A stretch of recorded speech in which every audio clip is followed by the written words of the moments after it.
Direct Speech Act. The sentence we make have certain structures and they convey certain meanings. For example, if you look at the first sentence, this one, did you eat the pizza? So if we look at the structure of this sentence, this is an interrogative structure. The helping verb is in the beginning. And if we look at the function of this sentence, it makes a question.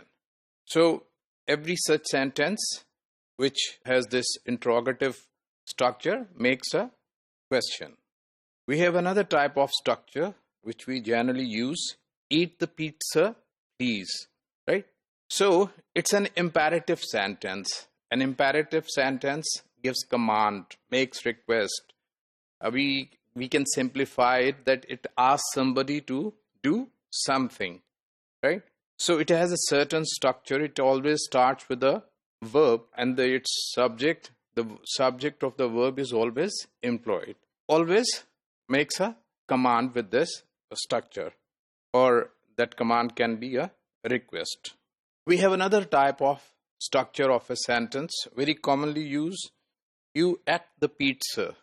It's a declarative sentence, and the function of this declarative sentence is to make statements, both positive statements or negative statements. It has the structure of a subject verb, complement or subject verb, object and other adverbs or etc. These three sentences have different structures. Either they have the structure of a question, or they have the structure of an imperative, or they have the structure of a declarative sentence, but they do different function. As I said, the interrogative makes a question, the imperative gives a command or request, and the declarative makes a statement, right? So, a direct speech act. When an interrogative structure such as did you, are you, can you, or it may be any sentence starting with a WH letter, makes a direct question, right? So it's a direct speech act with the function of a question. So whenever we have these interrogative structures with a question function, we say that they have a direct speech act, right?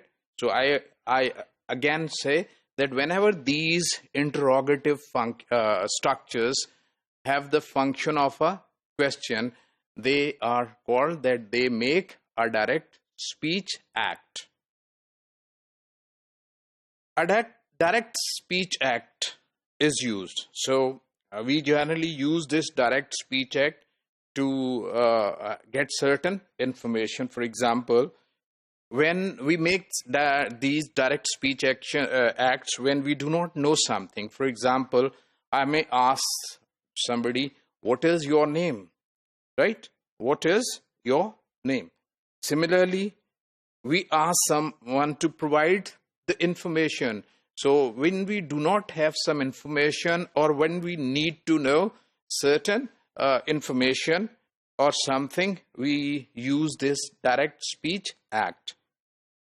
For example, can you ride a bicycle? So it's a question and seeking some sort of information. So in a direct speech act, we use structures like interrogative, and we seek some information or something from the addressee, right? And we call them, they are direct speech acts.